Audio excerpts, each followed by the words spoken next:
राधे राधे महाराज। राधे राधे जी।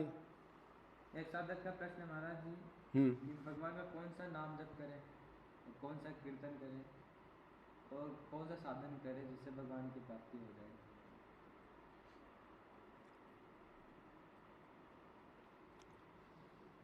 ठीक है, वो जिज्ञासा उनमें आई है तो इसलिए आई है। एक तो तरह तरह के लोग ये कह रहे कि ये मंत्र जप करो, ऐसे पूजा करो, इधर बैठ के करो, इस टाइम करो, इतनी माला करो, नहा के करो, आसन लगाओ। तो हो सकता वो इसलिए पूछ रहा हो। कोई कह रहा है कीर्तन करो, कोई कह रहा है जी पूजा पाठ ही करो। कैसे करें, कौन सा करें, उसको ये डाउट है, लेकिन है वो जिज्ञासु। तो अनंत जन्मों की साधना, सेवा और पुण्य कर्म के बाद किसी जीव की भगवान की तरफ आसक्ति बढ़ती है किसी जन्म में। अनंत जन्मों की पुण्य, सेवा, भक्ति करने के बाद जब कहीं जा करके कोई जीव भगवान की तरफ लगता है, एक दो जन्म का खेल नहीं है ये। हाँ, ये जरूर है जन्म बाई जन्म जुड़ती है, क्योंकि भक्ति कभी नष्ट नहीं होती। सेवा नष्ट हो जाएगी, व्रत नष्ट हो जाएगा, तीर्थ नष्ट हो जाएगा, तप नष्ट हो जाएगा, मतलब इन चीजों का फल मिलेगा। फल मिलने के बाद सदा नहीं रहेंगी, बराबर हो गया। आपने किया, भगवान ने फल दे दिया। लेकिन भक्ति का फल ऐसे नहीं होता। भक्ति अनादि काल से जो हम कर रहे हैं वो बिल्कुल संचित रहती है। वो एक अलौकिक चीज है, लौकिक चीज नहीं है। उसका फल तो अनंत, लास्ट में भगवत प्राप्ति ही है, और फिर भी खत्म नहीं होती। भगवत प्राप्ति के बाद भगवान के लोक में भी हरि गुरु की भक्ति ही करनी पड़ती है। भक्ति का मतलब प्रेम, शरणागति, सेवा, यही उसको करना पड़ता है। तो अभी जो पीछे जन्मों के जो संस्कार थे, किसी के संस्कार होते हैं नाम के। वैसे कलयुग केवल नाम आधारा, नाम तो मेन है। सुमर सुमर नर उतरे पारा। तो नाम होते हैं तो किसी को कृष्ण अच्छा लगता है, किसी को कन्हैया, किसी को केशव, किसी को माधव, किसी कोई सांवरा कहता है उसको, कोई नटखट कहता है, कोई उसको रणछोड़ अच्छा लगता है। भगवान के अनंत नाम हैं, श्री कृष्ण राम के। तो जिसके संस्कार आपके पहले के हैं, वो आपका अच्छा लगो, कोई सा नाम लेना पावर एक है। एक तो ध्यान में रखना, ये भ्रम डाल रखा है और कि ये संस्कृत में इसको लो, ये गुरु मंत्र है इसको लो। तो गुरु मंत्र आपने दिया है तो चेंजमेंट तो कोई करंट तो लगा नहीं, फिर किस चीज का गुरु मंत्र दिया? ताकत होनी चाहिए ना उसमें। मैं वैसे राम कह दूं और ओम नमः भगवते वासुदेवाय कह दूं या कृष्ण कह दूं तो क्या फर्क बना दिया आपने? संस्कृत में लो। बंगाली आदमी संस्कृत नहीं जानता, वो भगवान को याद बंगाली में करेगा, कोई उड़िया में याद करेगा, कोई पंजाबी में याद करेगा। क्या भगवान नोट नहीं करेगा उसको? तो इस भ्रम को छोड़ दो। कौन सा नाम ले? जो आपके पिछले संस्कार से जो आपको अच्छा लगे उस नाम को बार बार लो। जी गुरु ने तो ओम नमस्ते भगवते वासुदेवाय बताया है, और मेरे को कृष्ण खींचने वाला, कृष्ण राधे कृष्ण यही अच्छा लगता है। तो गुरु ने उल्टा काम कर दिया, उसका मन नहीं है, वो बार बार इसलिए ले रहा है, गुरु ने बता दिया। ताकत तो उसमें भी जीरो है। अगर गुरु ने बता दिया तो फिर भगवत प्राप्ति होनी चाहिए, करंट लगना चाहिए, माया जानी चाहिए थी, फिर उसमें वैल्यू क्या है उसकी? तो इस भ्रम को छोड़ दो। अब इसमें ताकत है, इसमें ताकत है। भगवान का नाम शुद्ध हृदय से, निष्काम, अनन्य, निरंतर, बगैर कामना के, नाम में नामी है, मेरी तरफ देख रहा है, दयालु है, और नाम से परमात्मा राजी हो जाएगा। इस भाव से नाम लो, उसको आसपास अंदर बाहर चारों तरफ खड़ा करके मन से, कोई मूर्ति है उसमें ही आप भावना दिव्य बना लो, वो खड़ा है देख रहा है। तो ये तो आपका एक बात क्लियर होगी जी, कौन सा नाम ले, क्यों मेन नाम ही है कल युग में, और नाम ही ज्यादा चलता है।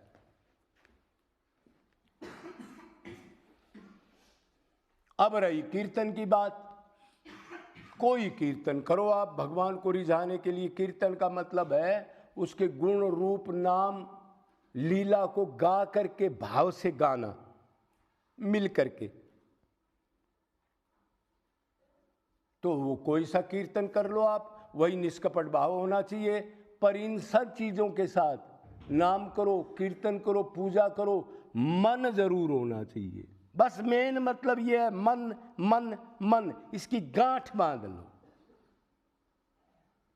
मन से आप बाप बेटी की सोच रहे हो, कीर्तन में 1 घंटा बैठे हो, या कोई समस्या घर सोच रहे हो, तो वो तो 0 से गुना कर देना, बहम मत करना।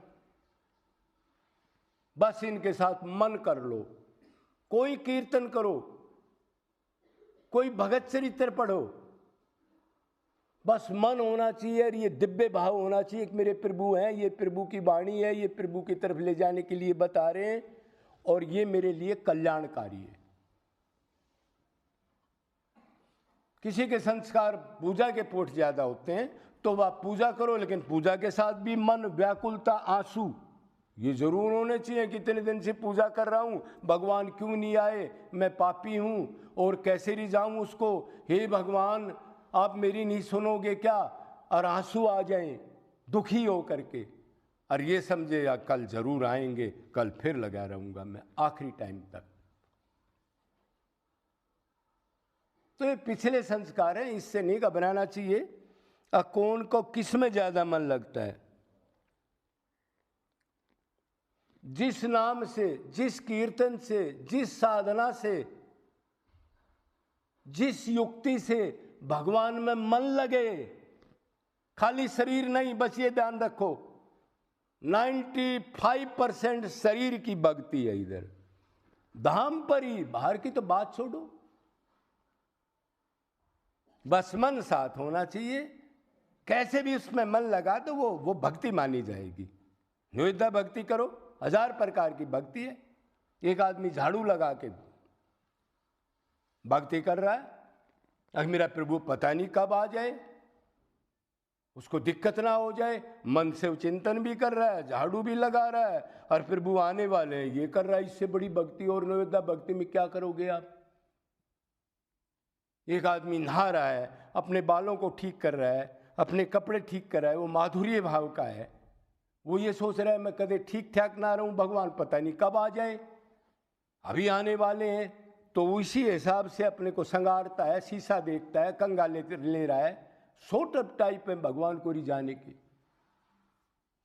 तो जिस प्रकार से मन लग जाए जिस नाम में, जिस कीर्तन में, जिससे आपका गाने से भाव बने। कई गाने ऐसे हैं जिनमें आंसू आ जाते हैं, भावुकता होती है, उसी को बार बार लगाओ।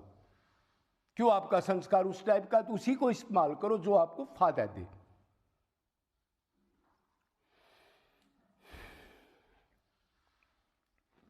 तो ये मत सोचो कि ये मंत्र गुरु मंत्र है या हरे राम हरे कृष्णा रामा रामा हरे हरे। नहीं, भगवान सबकी वो मन की सुनता है, आपकी व्याकुलता को, आपकी याद को, आपके ध्यान को हर एक जगह देखता है। बस भगवान का दिव्य नाम उसके अंदर है, पक्का नाम में नामी है, और मेरा कल्याण करेगा, दयालु है, वो मेरा और मैं उसका। बस निरंतर इस भाव से आप लो, डरो मत। कोई कुछ कह रहा है, कोई कुछ कह रहा है, मत सुनो किसी की। बस अपना कल्याण करना है, उसमें मन लगाओ, किसी भी दिशा लगा दो।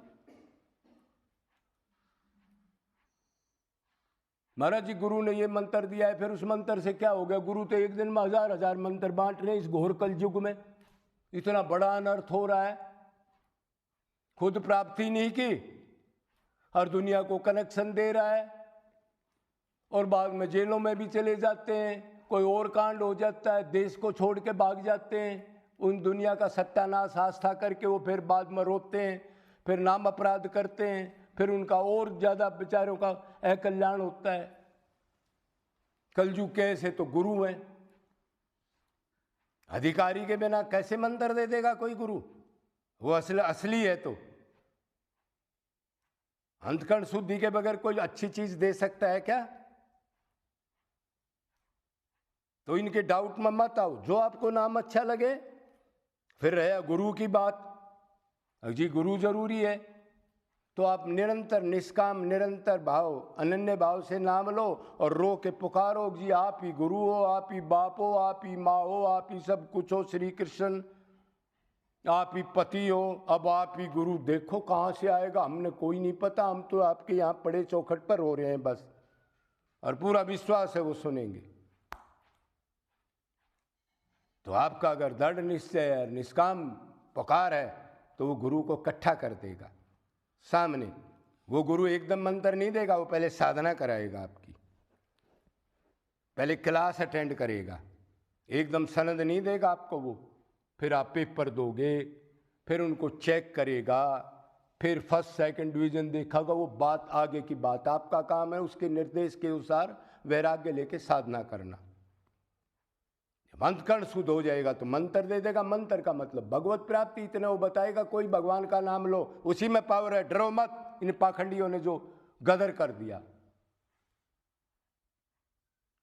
गुरु वही होता है जो जीव को सारे पट्टे खोल के स्वतंत्र कर दे, उसके संशय को मिटा दे, जो ये कह दे भगवान के नाम में पूरी ताकत है, इसी साल जो साधना बताई उसको आगे कर्म से करो। कोई भी नाम लो, सब में उतनी पावर है, गुरु उसको कहते हैं। तो ये घबराना मत। अब कौन सी पूजा करें, कौन सा कीर्तन करें, कौन सा नाम ले, पिछले संस्कार से जो भी है मैंने सारी विधि बता दी। जिसका जिसमें भाव बनता है, जिससे ज़्यादा मन लगता है जिस विधि से, उसी विधि से आप करो। डरो मत, भगवान हर एक जगह, गंदी से गंदी जगह पे, अंदर बाहर कहीं भी है, किचन में भी उतना ही है, बाथरूम में भी उतना है, आपके अंदर भी उतना ही है। प्रभु व्यापक सर्वत्र समाना, पर प्रेम से प्रगट हुई मैंने जाना। प्रेम करना पड़ेगा, आंसू बहाने पड़ेंगे, यादगारी में बेहोश व्याकुलता निरंतर होनी चाहिए, बस फिर काम बन जाएगा। बोलो बरसाना धाम की, राधा नाम की जय जय।